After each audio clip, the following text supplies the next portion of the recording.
Good morning students. Subject fluid mechanics and machine, तरल यांत्रिकी एवं मशीन्स। Subject code MA 202। आज हम fluid pressure and it's measurement, तरल दाब और एवं इसका मापन को समझने की कोशिश करते हैं। अभी तक हमने पढ़ा था कि पदार्थ क्या होते हैं, फिर उसमें तरल के बारे में हमने पढ़ा था और तरल यांत्रिक यानी फ्लूइड मैकेनिक्स के बारे में। अब हम इसके आगे यानी तरल दाब के बारे में और तरल दाब उसके मापन के बारे में पढ़ने की समझने की कोशिश करते हैं। सबसे पहले हम एक बार रिमाइंड करते हैं कि द्रव स्थितिकी या तरल स्थितिकी या हाइड्रोस्टैटिक्स क्या थी। तरल पदार्थों की स्थिर अवस्था का विज्ञान और तरल यांत्रिकी की उपशाखा है। इसमें हम क्या अध्ययन करते हैं कि कोई तरल पदार्थ यांत्रिक संतुलन में होने की वजह से शांत होता है।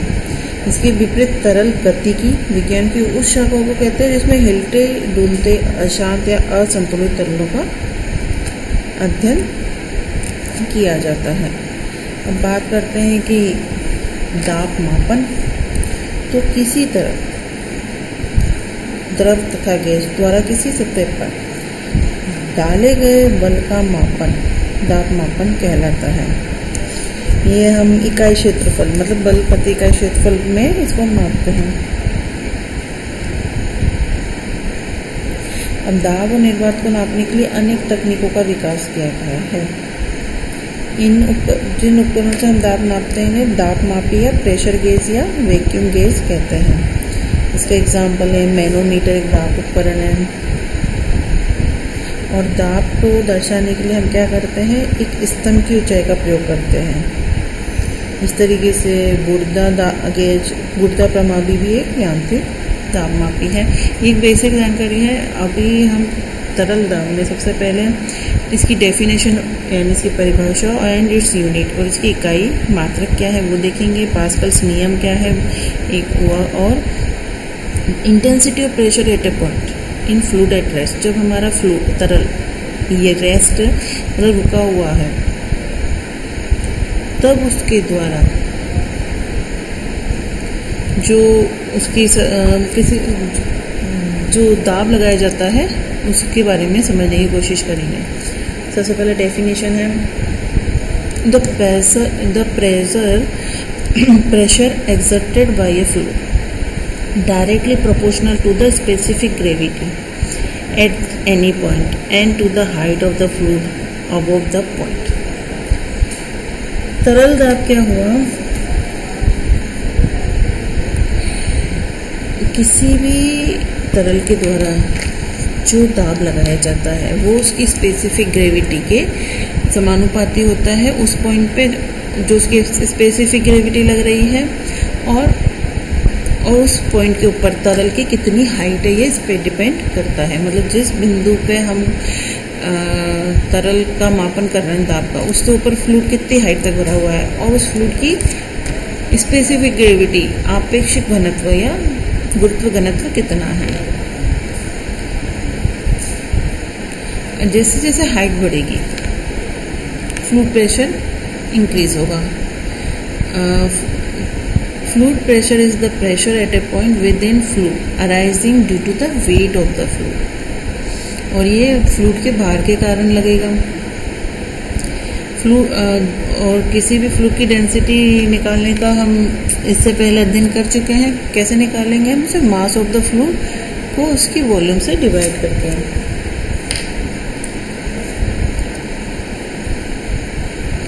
फ्लूइड प्रेशर क्या हुआ, measurement of the force per unit area on a object in a fluid और the surface of a closed container. यानी कि जो हमारा तरल है उसके द्वारा किसी भी ऑब्जेक्ट, कोई ऑब्जेक्ट उसके अंदर है या वो जिस पात्र में है उसकी सरफेस पे वो जो दाब लगा रहा है। अगर कोई ऑब्जेक्ट हमारी फ्लूइड के अंदर है या वो फ्लूइड किसी कंटेनर में है तो उस कंटेनर यानी उस पात्र की जो दीवारें हैं सरफेस है उस पर जो फ्लूइड पर यूनिट एरिया पे जो फोर्स लगा रहा है वो हमारा फ्लूइड प्रेशर है। ये किसके कारण हो सकता है? गुरुत्वीय त्वरण, ग्रेविटी, एक्सीलरेशन और किसी भी एक्सटर्नल फोर्स के कारण। Since a fluid has no defined shape, इस pressure applies in all direction. जिस भी पात्र में है उसी की ये आकार ले लेगा और सभी डायरेक्शन में इसमें इसके द्वारा बल लगाया जाएगा। अगर हमें फ्लूइड प्रेशर बढ़ाना है, एम्पलीफाइड करना है, तो हम उसके लिए हाइड्रोलिक मशीन और फ्लूइड की वेलोसिटी चेंज करके उसका प्रेशर बढ़ा सकते हैं। लेकिन अभी इसमें हम केवल फ्लूइड इन रेस्ट है, तभी उसके मेजरमेंट और उसके दाब प्रेशर का अध्ययन करेंगे। जैसे कि अब सिंपल शब्दों में हम समझें तो जब हम किसी पात्र में तरल भरते हैं तो उस तरल के द्वारा पात्र के समस्त बिंदुओं पर समस्त दिशाओं में बल लगा जाता है। मतलब किसी पात्र, कोई हमारा तरल किसी पात्र में भरा हुआ है तो उस तरल के प्रत्येक कण द्वारा प्रत्येक पात्र के प्रत्येक बिंदु पर समस्त दिशाओं में बल लगाया जाता है। ये पात्र की सतह से नॉर्मल डायरेक्शन, नॉर्मल अभिलंब बल लगते हैं। इसी को ही हम तरल का दाब कहते हैं। इसे हम कैपिटल P द्वारा शो करते हैं और इसी को दाब की तीव्रता कहते हैं। यानी कि तरल के द्वारा जो पात्र की सतह पर जो बल लगाया जा रहा है वो तो तरल का दाब हो गया। अगर हम इसे पर इकाई क्षेत्रफल कर लें तो वो होगी हमारी दाब की तीव्रता। इसकी यूनिट क्या हो जाएगी? ऐसा यूनिट है हमारी 1 न्यूटन पर मीटर स्क्वायर।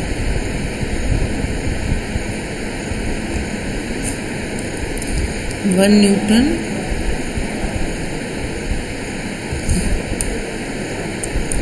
पर मीटर स्क्वायर।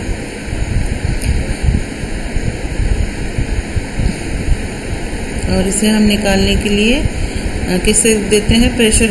तरल दाब को रो जी एस से। रो हमारी थी, हमने फर्स्ट चैप्टर में पढ़ा है, मास डेंसिटी, डी है ग्रेविटेशनल एक्सीलरेशन और एच है हाइट ऑफ द मतलब पानी की जो गहराई है वह है। ऐसा ही पद्धति में हो गया ये न्यूटन पर मीटर स्क्वायर या पास्कल, और एमकेएस पद्धति में केजीएफ पर मीटर स्क्वायर।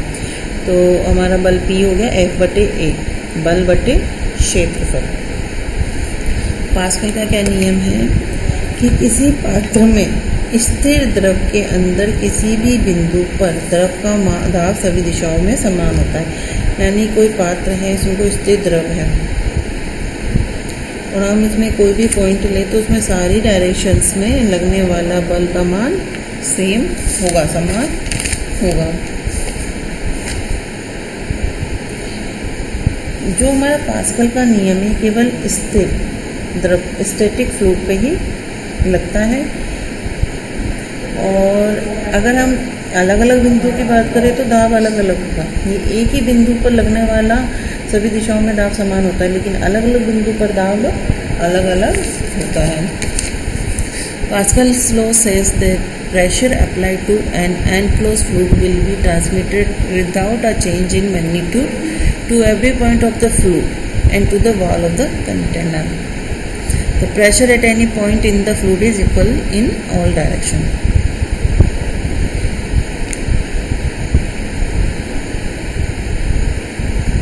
ये हमारा हो गया पास्कल का नियम।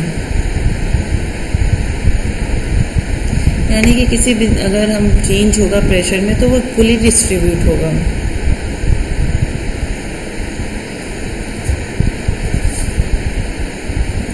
This is principle of working of hydraulic lift. It works based on the principle of equal pressure transmission through out a fluid. इसके कुछ और हम एप्लीकेशन देखें तो हाइड्रोलिक जैक, हाइड्रोलिक प्रेस, ये सब हम आगे के उसमें आगे के चैप्टर्स में समझेंगे इनको। अब हम बात करते हैं intensity of pressure at a point in a fluid at rest. हमारा कोई पात्र में एक तरल भरा हुआ है और वह रेस्ट में है, स्टैटिक है। अब एकांश क्षेत्रफल पे जो वो तरल दाब लगाएगा वही हमारी दाब तीव्रता होगी। ये हमने कोई पात्र लिया जिसमें h हाइट तक जल भरा हुआ है और इसका क्षेत्रफल है a। तो ये हमारा दाब तीव्रता को हमने इससे दिखाया हुआ है इस ग्राफ में। हम देखते हैं कि कैपिटल P यानी कि जल के द्वारा संपूर्ण तल पर लगाया गया कुल दाब कितना हो जाएगा, जितना जल का भार है। भार निकालने के लिए हमने, जैसे कि हमने इससे पहले पढ़ा था, वेट कितना होगा, वेट डेंसिटी इंटू वॉल्यूम, क्योंकि वेट अपन वॉल्यूम क्या होता है, वेट डेंसिटी। तो वेट डेंसिटी इंटू वॉल्यूम हो जाएगा हमारा वेट ऑफ वाटर। तो स्मॉल w है हमारा weight density, capital A into H क्षेत्रफल इंटू हाइट हमारी हो गई वॉल्यूम। अगर हम इसे तो इकाई क्षेत्रफल पर दाब निकालें यूनिट एरिया पे, तो कुल दाब P अपॉन हम कर देंगे इसको PY तो हमारा आ जाएगा यूनिट एरिया यानी इकाई क्षेत्रफल का दाब आ जाएगा WH।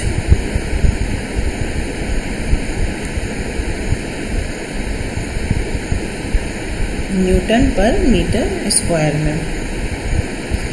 सिंस अगर हम किसी भी फ्लूइड की बात करें तो उसके लिए वेट डेंसिटी कांस्टेंट होती है। जैसे वाटर के लिए इसका मान कितना है, 9.81 into 1000 Newton per metre cube. तो ये कांस्टेंट है फॉर एनी फ्लूइड। तो फिर P is proportional to H हो गया, यानी दाब तीव्रता भरे गए पात्र में जितना द्रव भरा गया उसकी हाइट पर डिपेंड करती है। जैसे कि हमारे पात्र दिखाए गए अलग अलग शेप है, अलग अलग वॉल्यूम है, पर दिखाए गए सभी पात्रों के तल का क्षेत्रफल समान है, जबकि उनका आकार भी है। आकार अलग अलग है। दाब P = WH अर्थात दाब की तीव्रता गहराई के समानुपाती होती है। इस कारण से दाब की तीव्रता आकार पर निर्भर नहीं करती, ये पात्र की जितनी गहराई है उस पर डिपेंड करेगी।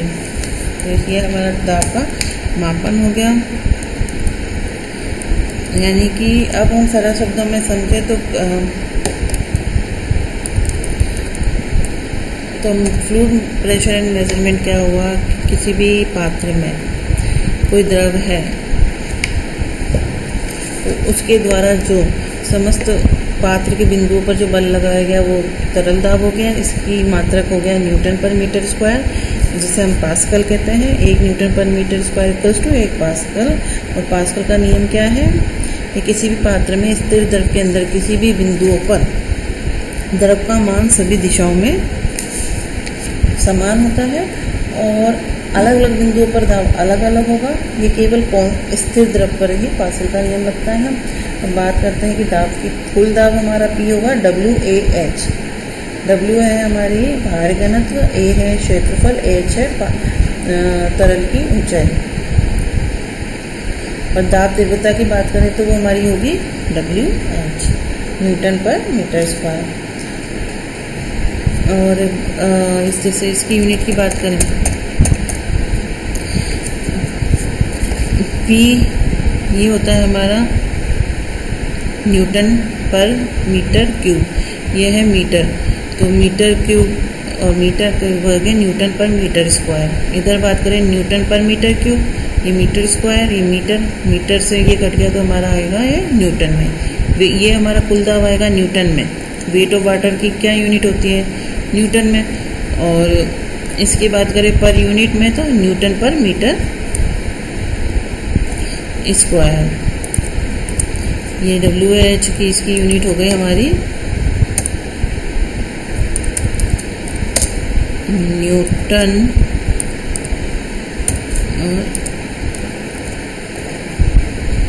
और फोर्स पर यूनिट एरिया इसकी यूनिट हो जाएगी हमारे